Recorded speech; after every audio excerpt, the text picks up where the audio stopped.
اعوذ باللہ من الشیطان الرجیم، بسم اللہ الرحمن الرحیم۔ سورہ بقرہ میں شروع میں ہی ایک آیت ہے 29 نمبر پہ، هو الذی خلق لکم ما فی الارض جمیعا، کہ وہی اللہ کی ذات ہے جس نے تمہارے لیے زمین کی ہر چیز بنائی، تمہارے لیے بنائی، یعنی انسانوں کے لیے۔ اور آدم علیہ السلام کو بنا کے دنیا میں بھیجتے وقت بھی فرشتوں سے یہی کہا کہ میں زمین پہ اپنا خلیفہ بھیج رہا ہوں۔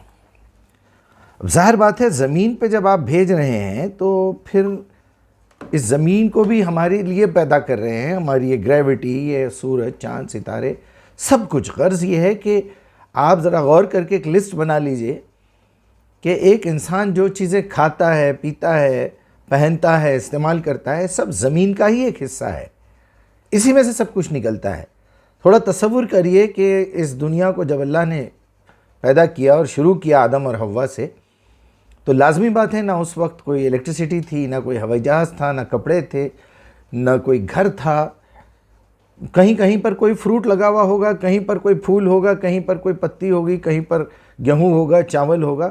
جس طرح چاہے اللہ تعالیٰ نے ان کو ٹریننگ دی ہوگی کس طرح اس کو ڈیولپ کرنا ہے۔ پھر انسان اپنے دماغ استعمال کر کے کرتا رہا۔ آج آپ کے سامنے بے شمار چیزیں ہیں جو ابھی ابھی نئی نئی نکلی ہوئی ہیں۔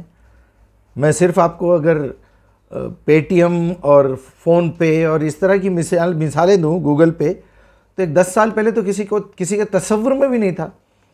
آج سے 4 سال پہلے کسی کے شان و گمان میں نہیں تھی یہ بات کہ ایک مرض ہے جس کا نام کرونا ہے، وہ آدمیوں کو بیٹھے بیٹھے مار ڈالتا ہے، اور اس کے پھر ویکسین نکلے۔ جو بھی ہے، بہرحال آپ کے سامنے انٹرنیٹ ہے، موبائل ہے، ہوائی جہاز ہے، گھڑیاں ہیں، لائٹ ہے، گریوٹی ہے، ہر چیز انسان نے پھر دریافت کر لی۔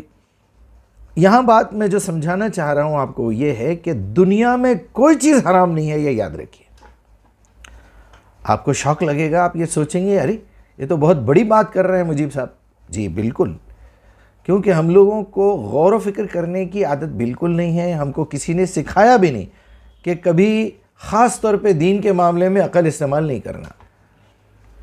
یہ جاہلوں کا، بیوقوفوں کا، نالائقوں کا اور لکیر کے فقیر لوگوں کا کام ہے، سمجھتے ہیں کہ دین آ گیا، ہم کو مسلمانوں میں پیدا کر دیا اللہ تعالیٰ نے، چاہے وہ کسی فرقے میں ہو، بس ہمارا کام یہ ہے کہ ہمارے بڑوں نے جو بات ہمارے بھیجے میں ڈال دی دین کے حوالے سے، بس خاموشی سے اس کو مان لینا ہے۔ اسلام کے نام پہ 50 جھوٹ بول دیجئے، آپ نبی کے نام پہ 50 جھوٹی باتیں کر دیجئے، رسول کے نام پہ کر دیجئے، قرآن کے معاملے میں کر دیجئے، اللہ کے معاملے میں کر دیجئے، آخرت کے معاملے میں کر دیجئے، شفاعت ہوگی اور یہ ہوگا اور وہ ہوگا، واسطہ ہوگا، وسیلہ ہوگا، جنت میں جائیں گے، دوزخ میں جائیں گے بھی تو کچھ دنوں کے بعد نبی نکلوا لیں گے۔ یعنی اس طرح کی بکواس کرتے ہیں کہ آپ تصور بھی نہیں کر سکتے کہ یہ قرآن کے خلاف ہو سکتا ہے، کیونکہ قرآن ہی نہیں پڑھتے ہم، عقل استعمال کر کے دیکھتے نہیں۔ میں ابھی پورے عرب کا دورہ کر کے آیا ہوں، سعودی عربیہ، قطر وغیرہ۔ میں نے یہ دیکھا ہے عربوں کا حال تو اس سے زیادہ برا ہے۔ یہاں کم سے کم ہمارے پاس کچھ تو شعور ہے۔ جس کی اپنی مادری زبان میں یہ کلام نازل ہوا ہے وہ بھی قرآن سے ناواقف ہیں۔ میں امارات کے 2-3 اسٹوڈنٹ سے پوچھا کہ محمد رسول اللہ صلی اللہ علیہ وسلم کی عمر مبارک کتنی تھی اس دنیا میں، تو اس میں سے ایک اسٹوڈنٹ کہتے ہیں مجھ سے کہ وہ لگ بھگ شاید 600 سال تھی۔ مجھے بڑی حیرت ہوئی۔ جو بات میں آپ کے سامنے پیش کر رہا ہوں وہ یہ ہے کہ دنیا میں کوئی چیز حرام نہیں ہے۔ پہلے یہ دیوار پہ بڑا بڑا لکھ کے لگا لیجئے۔ سورہ نمبر 2 ہے، آیت نمبر 29 ہے، هو الذی خلق لکم ما فی الارض جمیعا، وہی اللہ کی ذات ہے جس نے ہر چیز کو پیدا کیا تمہارے لیے۔ جب میرے لیے پیدا کیا تو پھر روکنے کی کیا ضرورت ہے؟ تب جا کے آپ غور و فکر کرتے ہیں، قرآن پڑھتے ہیں، پوری سمجھتے ہیں، تو پتہ یہ لگتا ہے کہ ہر چیز لمٹ سے باہر جائیں گے تو حرام ہوگی یا لمٹ کے اندر حرام ہوگی، دیٹس آل۔ ہر چیز کی ایک لمٹ ہے، ایک اس کا اپنا مقام ہے، ایک اس کا اپنا استعمال ہے، ایک اس کا جو ہے برتاؤ ہے۔ مثلا اگر میں آپ سے کہوں کہ آپ حد سے زیادہ کھانا کھا لیں گے تو کیا ہوگا؟ اللہ منع کرے گا کہ یار تم پیٹ میں درد ہوگا، تم مرو گے۔ چنانچہ آپ کبھی گوگل سرچ کر کے دیکھ لیجئے، دنیا میں جتنی موتیں ہو رہی ہیں اس میں سے 86% ڈیتھ کھانا کھانے سے ہو رہی ہے، کیونکہ آپ کو پتہ ہی نہیں ہے، شعور ہی نہیں ہے کہ میں کھانا کیوں کھا رہا ہوں، یہ غذائیں کیوں کھاتا ہوں۔ جب آپ کو کوئی بتائے گا کہ تمہیں زندگی جینا ہے، زندہ رہنا ہے، اس لیے کھا رہے ہو، تو آپ تیل پہ بھی، مزوں پہ بھی، ٹیسٹ پہ، گندی غذاؤں پہ، یہ وہ، اور پھر آپ کو یہ خیال آئے گا کہ یہ چیزیں حرام اللہ نے کی ہیں تو کیوں کی ہیں؟ خنزیر کا گوشت ہے، رشوت کا پیسہ ہے، حرام کی آمدنی ہے، اس سے آپ کے اخلاق بگڑ جائیں گے، یہ آپ کسی نہ کسی پہ ظلم کریں گے۔ ظلم حرام ہے، ظلم غلط ہے، اگر وہی ظلم آپ پہ کیا جائے تو آپ کو برا لگتا ہے، اسی لیے اللہ تعالیٰ نے کہہ دیا کہ یہ چیزیں حرام ہیں، لمٹ کے بعد ہے۔ ایک آدمی ریوالور لے کے گھومتا ہے، وہ اس کے پاس اللیگل ریوالور ہے تو وہ حرام ہو جائے گا۔ ایک بہت بڑا لکھپتی کروڑ پتی بڑا بزنس مین ہے، ایک لیڈر ہے، وہ لائسنس لیتا ہے ریوالور کا تو اس کے لیے جائز ہے۔ ایک پولیس والا اپنے پاس ریوالور رکھتا ہے تو وہ جائز ناجائز سنت نفل نہیں ہے، فرض ہے، فرض۔ ایک فوجی کے پاس ہونا تو فرض سے بھی اونچا کام ہے۔ آپ سوچئے، عبادت ہے وہ اس کی، کہ وہ اسی لیے پیدا کیا گیا ہے، اسی لیے اس کو فوجی بنایا گیا ہے۔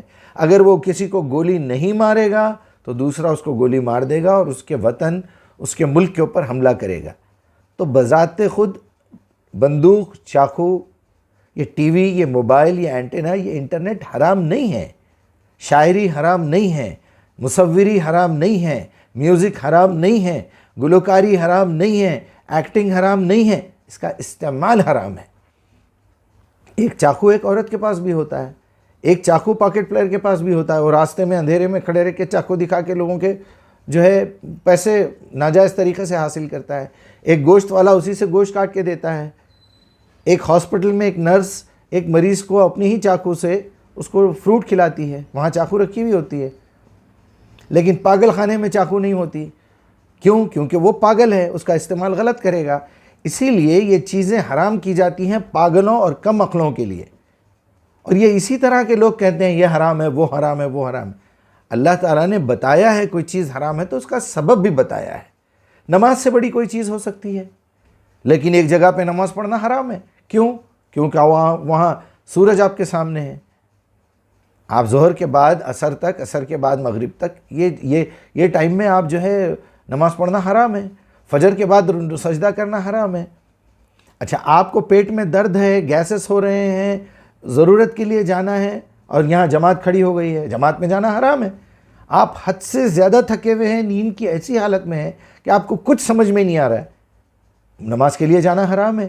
ایک شخص نشے کی حالت میں ہے جس کو ٹھہرنا بھی نہیں آ رہا ہے، نماز پڑھنا حرام ہے۔ اللہ تعالیٰ نے بتا دیا، یا ایھا الذین آمنوا لا تقربوا الصلاۃ وانتم سکریٰ حتی تعلموا ما تقولون۔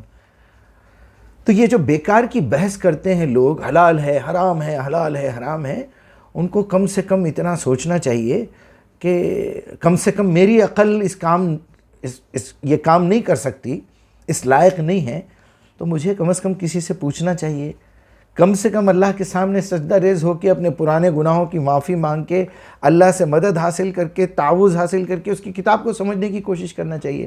لیکن اس کے لیے پہلے شرافت کی ضرورت ہے۔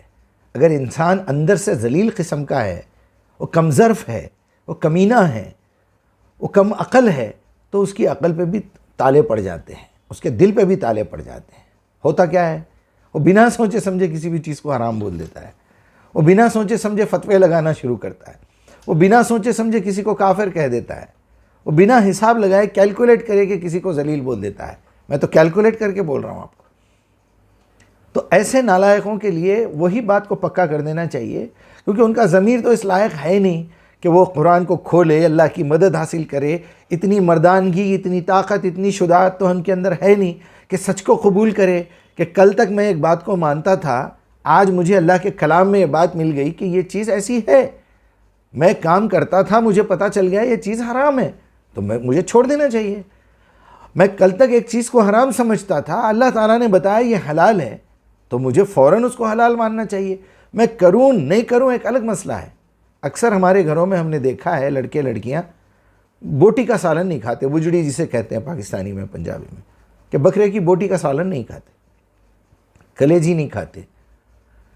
تو ان کو یہ سمجھایا جاتا ہے کہ دیکھو بیٹا، جو چیز حلال ہے اس کا انکار نہیں کرتے، اللہ نے جہاں تک اجازت دی ہے ہم کو وہ استعمال کرنا چاہیے۔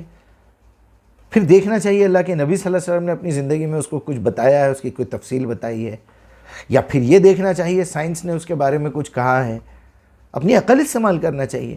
بہرحال آج میرے ذہن میں یہ باتیں بڑی چبھ رہی تھی، اور جیسے سورہ اعراف کی آیت نمبر 33 ہے کہ اللہ تعالیٰ نے واضح طور پہ بتا دیا، قُلْ إِنَّمَا حَرَّمَ رَبِّي الْفَوَاحِشَ، اے محمد صلی اللہ علیہ وسلم پوری زندگی میں ان لوگوں کو یہ بتا دو کہ میں نے صرف 5 چیزیں حرام کی ہیں، یہ 5 چیزیں آپ کے کسی بھی عمل میں شامل ہوں گی تو وہ عمل حرام ہو جائے گا، باقی دنیا میں کوئی چیز حرام نہیں ہے۔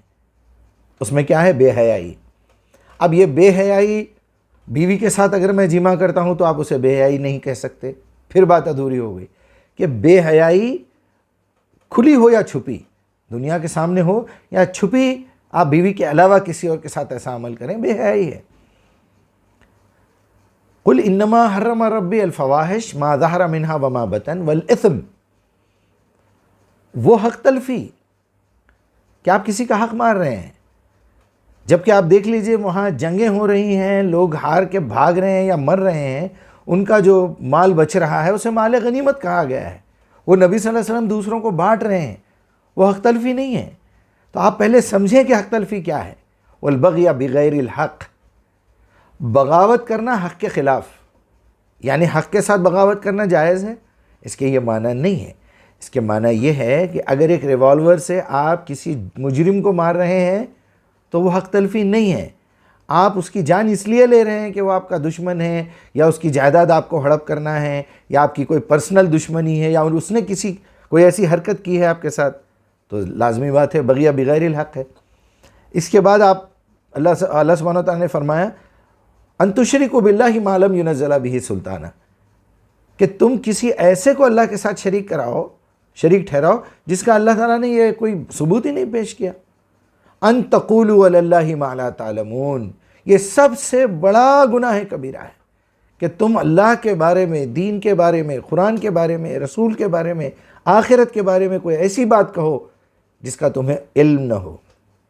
ان تقولوا علی اللہ ما لا تعلمون، تم کو قرآن کا علم ہی نہیں ہے، تم اٹھا کے یہ وہ روایت کوئی بھی نبی کے نام پہ ڈال دیں گے جو قرآن کے خلاف جا رہی ہے، بالکل غلط، حرام ہے، یہ گناہ کبیرہ میں سے سب سے بڑا گناہ ہے۔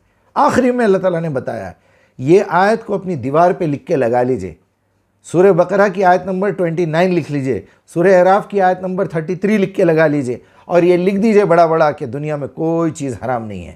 اس کے نیچے بریکٹ میں لکھیے یا تو لمٹ کے باہر جانے سے حرام ہے یا لمٹ کے اندر رہنے سے حرام ہے۔